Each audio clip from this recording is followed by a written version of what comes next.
আমি বারবার একটা কথা বলি যে এই দুনিয়াতে আল্লাহ ছাড়া আমাদের আপন বলে কেউ নাই।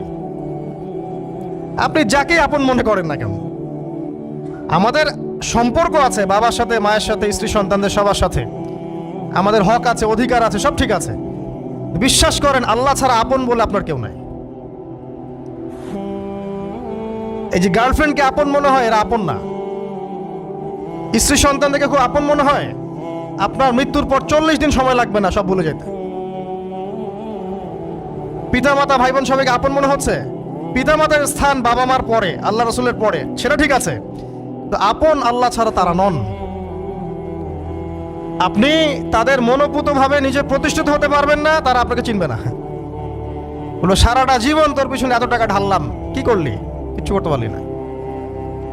আবার এখন যারা পিতামাতা হয়েছেন, সন্তানদেরকে আপন মনে হচ্ছে, দেখবেন এই সন্তানকে আপনি আপনার মনোপুতভাবে সম্পত্তি দিতে পারবেন না, ভরণ পোষণ দিতে পারবেন না। এই সন্তান বড় হয়ে আপনাকে বৃদ্ধাশ্রমে পাঠিয়ে দিতে পারে, নাউজুবিল্লাহ। অথবা আপনার সাথে এই সন্তানই খারাপ ব্যবহার করবে। আপন মনে হচ্ছে? আল্লাহ ছাড়া কেউ আপন না। আল্লাহ ছাড়া আপন কেউ না। আর আল্লাহ ছাড়া সত্যিকার অর্থে আপনাকে আমাকে ভালো কেউ বাসে না। শুধু আল্লাহই আপনাকে ভালোবাসেন। এটা আপনারা হারে হারে উপলব্ধি করবেন যত দিন যাবে ইনশাআল্লাহ। তাই শুধু সেই আল্লাহর জন্যেই নিজেকে খালেস করে দেন, আর যার যার হক তাকে তাকে দিয়ে দেন। দুনিয়াতে শান্তিতে থাকার ফিলোসফি বলছি, philosophy of happiness in this হায়াতুদ দুনিয়া, সেটা হচ্ছে যার যার হক তাকে তাকে দিয়ে দেন, নিজের হক আল্লাহর কাছে চেয়ে নেন। আর দুনিয়াকে আপন মনে করবেন না, আল্লাহ ছাড়া কাউকে আপন মনে করবেন না। আপনি সুখে থাকবেন ইনশাআল্লাহ। দুনিয়ার দাসত্ব করবেন, আল্লাহ ছাড়া অন্য মানুষদেরকে আপন মনে করে নেবেন, দেখবেন আপনি পদে পদে কষ্ট পাবেন। কারো কাছে আশা করেন না, কষ্ট পাবেন না। আমি এই প্রসঙ্গে কথাগুলো বললাম যে দুনিয়াকে আপন মনে করতে নাই, আর আল্লাহকে আপন মনে করতে হয়। আল্লাহকে আপন মনে করলে তখন আমার উপর কিছু দায়িত্ব চলে আসে। কি দায়িত্ব? আল্লাহ আমাকে সৃষ্টি করেছেন, রিজিক দিয়েছেন, লালন পালন করছেন, বাঁচিয়ে রেখেছেন, তার হাতে আমার মৃত্যু, তার হাতে সবকিছু। তো এখন আল্লাহ পাকের জন্য নিজের জীবনটাকে খালেস করে নেওয়া, যেভাবে আল্লাহ পাক চলতে বলেছেন সেভাবে চলা, যেগুলোকে আল্লাহ পাক নিষেধ করেছেন বর্জন করা। আর রাসূলুল্লাহ সাল্লাল্লাহু আলাইহি ওয়াসাল্লামের সুন্নাহ আল্লাহ পাক রেখে দিয়েছেন আমাদের সামনে। এই সুন্নাহগুলো যদি আমরা অনুসরণ করতে পারি, ইনশাআল্লাহ এই দুনিয়াতে কিছু পাই বা না পাই, ইনশাআল্লাহ পরকালে আপনি আল্লাহর ক্ষমা পাবেন ইনশাআল্লাহ তাআলা। কোরআনের সূরাগুলার অর্থ সব খুতবায় বলা যায় না, সময় সংকুলন হয় না। এত চমৎকার ওয়াদ-দুহা সূরা আছে না, শপথ দ্বিপ্রহরের, ওয়াল-লাইলি ইযা সাজা, শপথ রাতের যখন সেটা আচ্ছাদিত হয়। মা ওয়াদ্দাআকা রাব্বুকা ওয়া মা ক্বালা, আল্লাহ কত মায়া দিয়ে তার নবীকে বলছেন যে তোমার আল্লাহ তোমাকে ছেড়েও দেন নাই, তোমার আল্লাহ তোমাকে ছেড়ে দেন নাই। ওয়ালা সাউফা ইউতিকা রাব্বুকা ফাতারদা, শীঘ্রই তোমার রব তোমাকে দান করবেন এবং তুমি সন্তুষ্ট হয়ে যাও।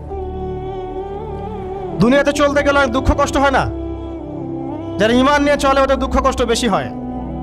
তা আল্লাহ বলছেন টেনশন করো না, কষ্ট পেও না, তোমার রব তোমাকে ছেড়ে দেননি। ওয়ালা সাউফা ইউতিকা রাব্বুকা ফাতারদা, তোমার রব তোমাকে শীঘ্রই দান করবেন আর তুমি সন্তুষ্ট হয়ে যাবে।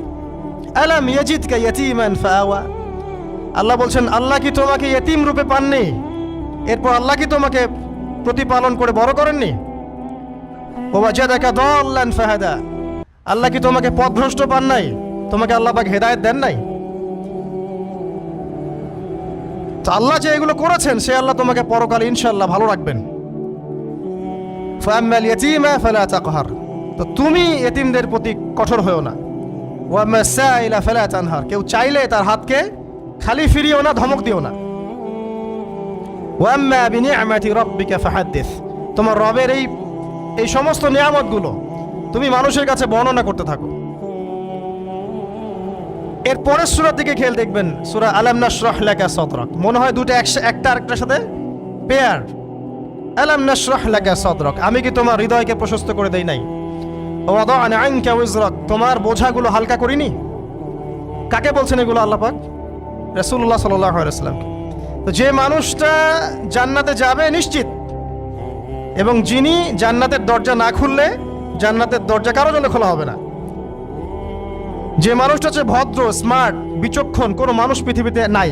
সকল ধর্মের মানুষ মানে এটা। কিছু আছে শয়তান, মানুষ টুপি শয়তান, এরা মানে না, বাট দেখবেন ম্যাক্সিমাম মানুষই মানে, হোক সে ইহুদি বা খ্রিস্টান বা হিন্দুইজম বা মুসলিমরা তো মানেই, সবাই মানে। এই মুহাম্মদ সাল্লাল্লাহু আলাইহি ওয়াসাল্লামের মতো স্মার্ট, বিচক্ষণ, ভদ্র, সুচরিত্রের মানুষ পৃথিবীতে কোনোদিন আসেও নি, আসবেও না। তো সেই নবীর জীবনটা আপনি পড়ে দেখবেন, আর রাহিকুল মাখতুম বইটা, যে চড়াই আর উতরাই, খালি দুঃখ, কষ্ট, যন্ত্রণা, লাঞ্ছনা, কন্টিনিউয়াসলি। আমাদের নবী সাল্লাল্লাহু আলাইহি ওয়াসাল্লাম তো 1 মাস শান্তিতে ঘুমানো নাই নবী হওয়ার পরে। যখন তিনি মারা যান, ফাতিমা রাদিয়াল্লাহু আনহার কথা মনে আছে না? কানে কানে কি জানি বললেন। তখন আমাদের নবী একটা কথা বলেছিলেন, আমি এই বয়সে এসে কথাটা বুঝি, মাদ্রাসা লাইফে, ইউনিভার্সিটি লাইফে বুঝিনি।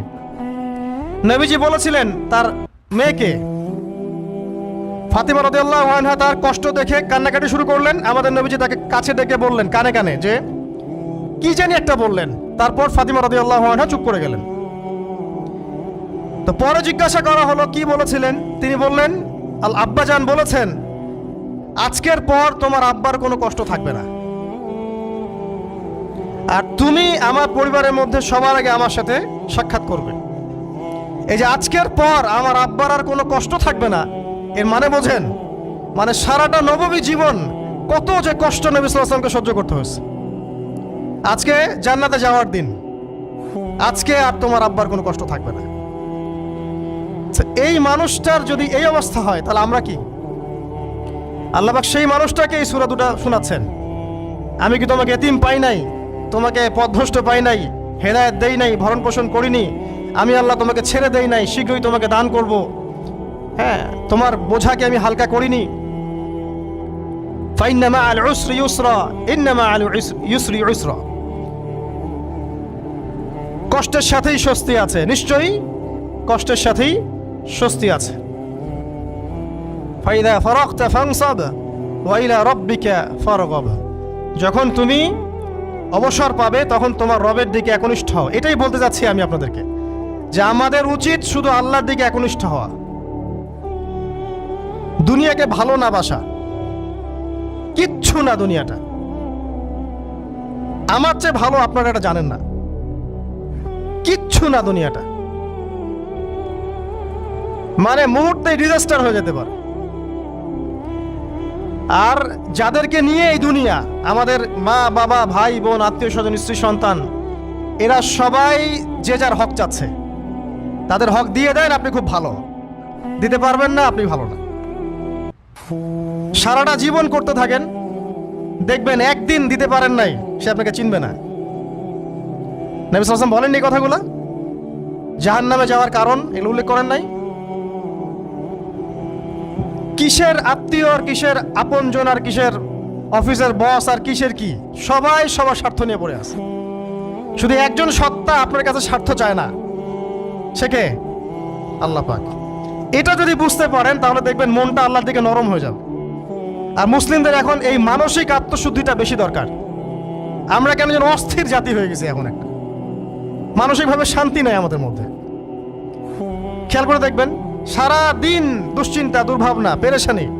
নামাজে আসি তাও মনে হয় যত তাড়াতাড়ি নামাজ শেষ করতে পারলে বাঁচি। 5 মিনিট 4 রাকাত নামাজ, আর ইমাম যদি ভুলে 10 মিনিট পড়ায় তো চাকরি নট। খতিব খুতবা দিবে 30 মিনিট ঘড়ি ধরে বলে দিবে, ভুলে যদি 10 মিনিট বেশি দিয়ে ফেলছে, আজকে আসছেন ভালো কথা, হাদিয়া নিয়ে যান, পরের দিন আর আসেন না। অস্থির। অস্থিরতার কারণ দুনিয়ামুখিতা, আল্লাহ থেকে দূরে থাকা। অস্থিরতার কারণ কোরআন থেকে দূরে থাকা। অস্থিরতার কারণ নিয়মিত সুন্নাহর উপর আমল না করা, ডেইলি জিকির আজগারগুলো না করা, ডেইলি কোরআন তেলাওয়াত না করা, হাদিস অনুবাদ সহ না পড়া, দিনের জ্ঞান চর্চা না করা, দিনী হালাকাগুলোর মধ্যে না বসা। অস্থিরতার অনেক কারণ, টাকা পয়সার পিছনে ছুটা, বাড়ি গাড়ি স্ট্যাটাসের পিছনে ছোটা, এবং এই লোভ, এই লালসা আপনাকে স্থির থাকতে দিবে না। অস্থিরতার কারণ এই যে আমরা বলি মেটেরিয়ালিজম, আমরা বলি বস্তুবাদিতা, এগুলো অস্থিরতার কারণ। এগুলো কখনো আপনাকে স্বস্তি দিবে না। আপনি যত দৌড়াবেন দুনিয়ার পেছনে, দুনিয়া আপনার থেকে তত পালাতে থাকবে। আর আল্লাহ পাক বলেছেন, হে আদম সন্তান, আমার ইবাদতের জন্য সময় বের করো, আমি তোমাকে দুইটা জিনিস দিব। এক নাম্বার, তোমার হাতকে আমি সচ্ছলতা দিয়ে ভরে দিব, আর দুই নাম্বার, তোমার সমস্ত অভাব আমি দূর করে দিব। যে ব্যক্তি আল্লাহর জন্য সময় দেয়, আল্লাহর জন্য বাঁচে, আল্লাহর জন্য মরে, সব কাজ আল্লাহর সন্তুষ্টির জন্য করে, দেখবেন ও মনের মধ্যে শান্তি আছে।